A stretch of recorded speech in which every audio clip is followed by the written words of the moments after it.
if I was going to cut out everything that I wasn't supposed to eat, I would be not eating.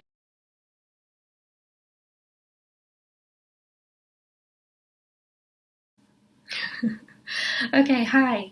So, I'm pretty sure I'm destined to like film every single one of my videos in a different year and hundreds of miles apart because for some reason, that's just when the cards fall into place, which isn't what my intention is.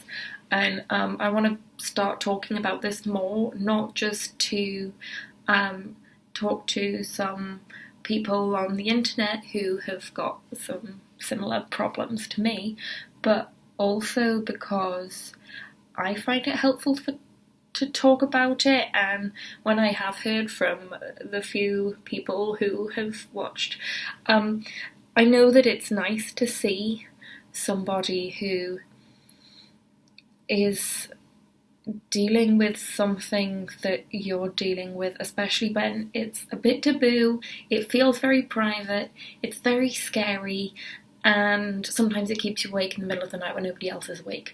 So it's lonely, and it's nice to sort of put a face to that. Coping with interstitial cystitis long term. How do you do it? You're not going to be able to do it perfectly. There's no 100% secure method of dealing with, any chronic illness really, and especially with interstitial cystitis, where we're not entirely sure what causes it, and we're not entirely sure what the commonalities are, so you have to work it out for yourself, which is what I've been doing. So I thought maybe if I share with you some of the things that I do, it might help you pick up some of the tips, and maybe they'll work for you as well and cut some corners. So I would say there are two main ways that you can cope with interstitial cystitis, specifically long term. Those are going to be lifestyle changes, and they're going to be medical treatments of some kind. Disclaimer, I'm not a doctor. Don't take medical advice from me. Always check with your doctor as to what is going to be suitable and safe for you to try, because interstitial cystitis can often coincide with a bunch of other ailments, and if you're already on a lot of medication, adding new things to that mix can sometimes become quite strange. I'll start with lifestyle changes. So I have had interstitial cystitis since as long as I can remember, but that doesn't mean that I've not had to adapt. So when I was a child, when I was a child, as hopefully most children will be, you're very free of responsibility, and it meant that if I had to spend hours and hours and hours in the bathroom on a night time, it wasn't something that really concerned me.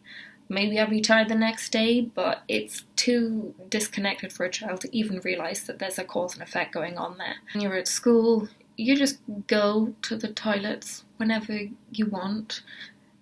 The very few teachers are going to say, no, you must pee on my carpet. I didn't really make any huge lifestyle changes other than the one that I was just brought up with, until I started working and started gaining a few sort of adult responsibilities that meant I suddenly realised, hey, I can't deal with this like this anymore. I'm going to have to make some changes. There are a lot of people who swear by the interstitial cystitis IC diet, and it involves avoiding all kinds of things like tomatoes and onions and something else.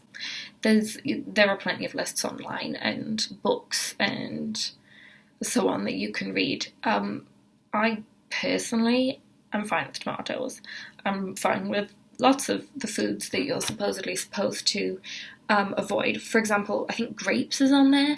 And actually, I find grapes really, really helpful because it is an easy way to consume an awful lot of water, which is important. Maybe people have said that you should be drinking more water because of your interstitial cystitis. I have found that drinking more water has been really beneficial because when the urine is more concentrated, it hurts more. There's more pain because it's more concentrated. And if you're weeing out water, it's a lot more comfortable than if you're weeing out some kind of acid that is orange. So it means that actually grapes, I find, are really helpful because they contain a lot of water, and it means that things flow a bit more nicely. Beer and wine definitely set my bladder off into a flat spin, and I end up very, very sad the next day.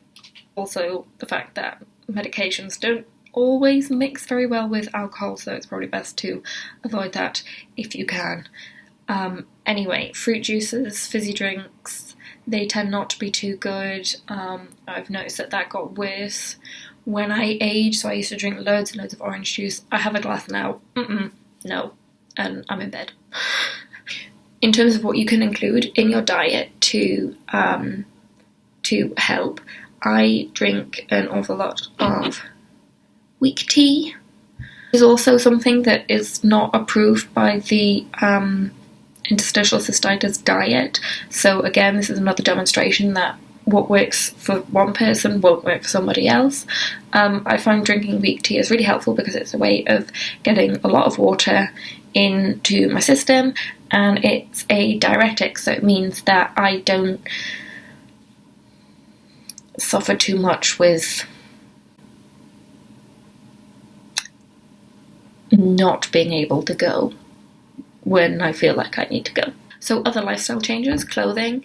I used to wear skinny jeans all the time, and then a physiotherapist pointed out to me that, hey, doesn't it hurt to wear skinny jeans? And in my head I was like, oh my god, yes it does. I was just ignoring it. And it's crazy how your brain can do that, just completely block out a sensation. But as soon as she had said that, I was not able to ignore it anymore. So I wear skirts all the time. And not only is that cute, it's actually really helpful because it means that there's not as much pressure in certain places, and it can generally be an awful lot more comfortable than it is wearing anything else. There's a clothing line that I like called Forgotten Tribes, and they make really baggy, loose, thin trousers. So, and the trousers will have a waistband that is like this big, and you can pull it up basically. So it's very it's not putting pressure on anything like skinny jeans or anything with a seam would, but also because the waistband is so big, it's not putting pressure on your stomach or anything in the same way that something like a belt or something that's got quite a thin waistband would do. I've also completely swapped over to cotton underwear, and it just makes such a huge difference that, again, if you don't try it and don't pay attention to that, you won't necessarily notice that, hey, actually it's when I'm wearing cotton underwear that I feel so much better. I've also heard from somebody that wearing like anything with blue dye in it can irritate your bladder more. I think there's something in the blue dye that will do that. So maybe that's also something to look out. I've not noticed that personally, but I avoid blue underwear anyway, just in case. Better safe than sorry. Various other lifestyle changes. For example, when I'm in the bath, I don't use any bath bombs. I don't use any bubble bath. I just have plain water, and that is the only thing that doesn't irritate my bladder. Sometimes it helps to have a bath sometimes it makes it worse. I kind of go based on how I'm feeling. If it's particularly bad anyway, it's unlikely to make it any worse for me personally. So I give it a go just because the heat will kind of help a little bit and maybe help the muscles relax, and muscle tension causes pain. So on a similar note to that, I completely avoid swimming now. Definitely in sort of outdoor bodies of water, that is an absolute no-no, but also inside as well. I've just found that when I do that, it gets it irritates far too much. It just never ends well. Something that is worth thinking about as well is how you are going to do exercise. So if you're able to, exercise is a really good way of keeping your body generally healthy, and my kind of feeling is that if I'm generally more healthy and active, that my bladder will be healthier and active. And it's really good to engage your muscles and actually use them to move, because it helps your muscles to relax, and it means that you're going to get a lot less of the associated muscle tension and cramps that you might have with interstitial cystitis. But again, you need to bear in mind what kind of exercise you're doing. So I tend to find that like an awful lot of cardio isn't great, because again, sweating and sort of fluids that irritate, and swimming is not great. I also prefer to do exercise at home. Maybe that isn't your preference, but I do, because I know that if I've got a bathroom right there, I can just go, it doesn't matter. Whereas if I'm at the gym or something, I don't feel really able to properly go for it, because if I suddenly get a flare at the gym, then I'm not at home. I need to think about how I'm going to get home. It's going to be really painful on the journey home, and they might have a toilet there, but I don't really fancy sitting in a gym toilet for 2 hours. On that note, if you're going to spend an awful lot of time in your bathroom, it's good to think about entertainment. I always take my laptop or my phone, or keep a book or something in the bathroom to distract myself if interstitial cystitis strikes particularly hard and I need to stay there and I can't move.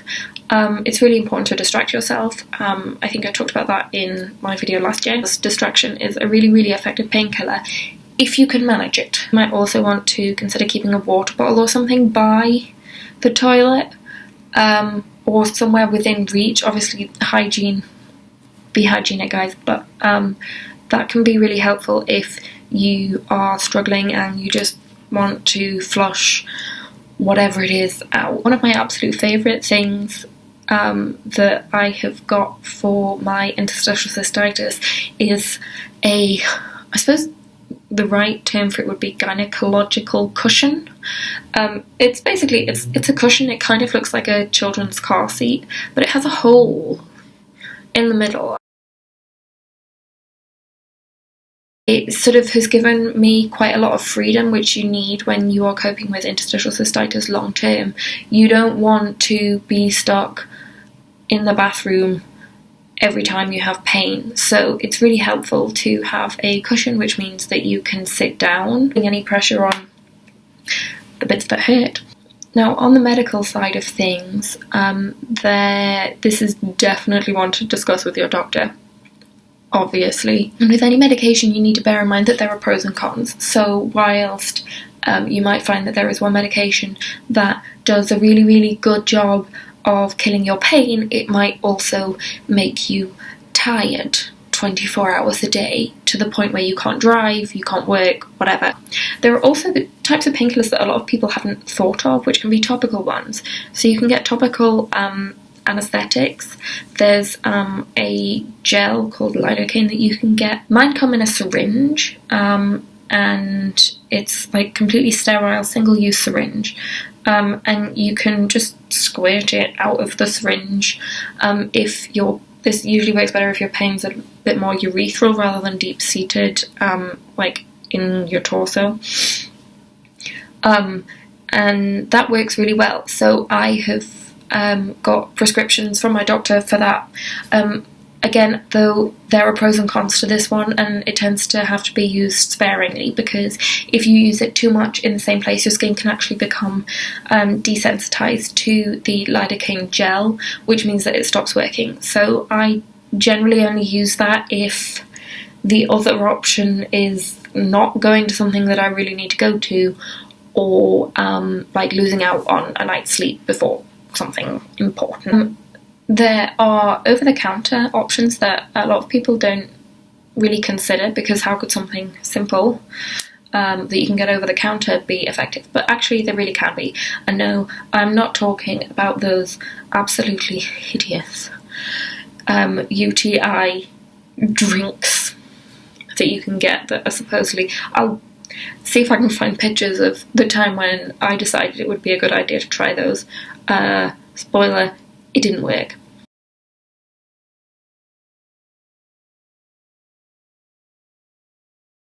I don't want to knock those, because some people do actually find them really, really helpful in dealing with their cystitis. Again, it's just that I don't. And if it was as simple as an over-the-counter thing to solve your problem, it wouldn't happen. Yeah, we wouldn't be sitting here. However, ibuprofen and paracetamol can also be really effective at pain control. When I was in hospital after my cystoscopy under general anaesthetic, that's a story for another time, when I went home, they had given me morphine and all of these other like hardcore drugs. What they recommended for long-term use was paracetamol and ibuprofen. Obviously, again, under normal circumstances, you shouldn't use these medications for long term, and definitely not without the recommendation of your doctor. So be careful with that. They don't work as well as my prescription painkillers, but still, it's something that is worth considering, especially if it helps you get through in the long run. Another over-the-counter medication that you can get hold of, which is something that I use, is the same medication that you use to treat hay fever. So there's cetirizine and another one that begins with L, I think, that I can't remember the name of. And my doctor recommended that I take cetirizine every single day, because the idea is that interstitial cystitis is an autoimmune response. So if your bladder is becoming inflamed when there's not actually an allergen there, the thinking is that an antihistamine can do some way in reducing that. What I can say is that my life is not by any means free from worry with interstitial cystitis related incidents. For example, like, was it last week, the week before? I can't remember.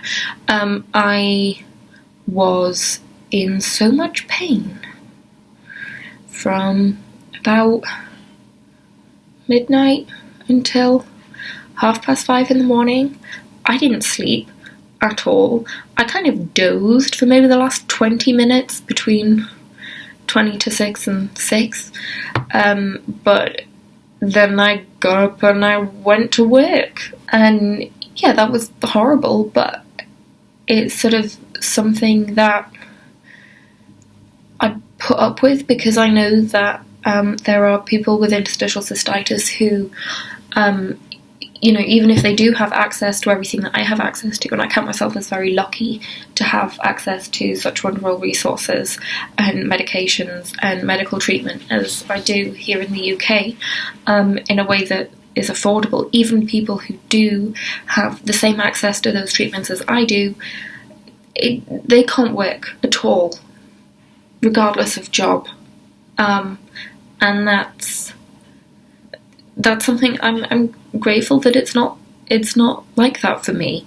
I also remember how it was before I had any kind of treatment, pain management, therapy, whatever. So it is what it is, and you kind of have to take every day as it comes. I'm grateful for when things are okay, and these kind of things that I have discovered, so little bits and pieces that I've picked up here and there, they have really helped. They've helped a lot.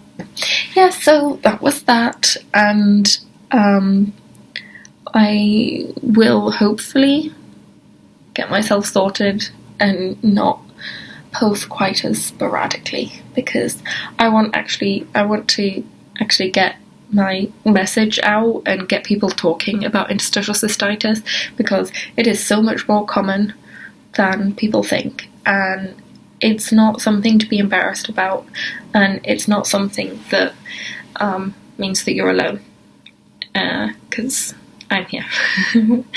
I will see you soon, hopefully. Okay, bye everyone.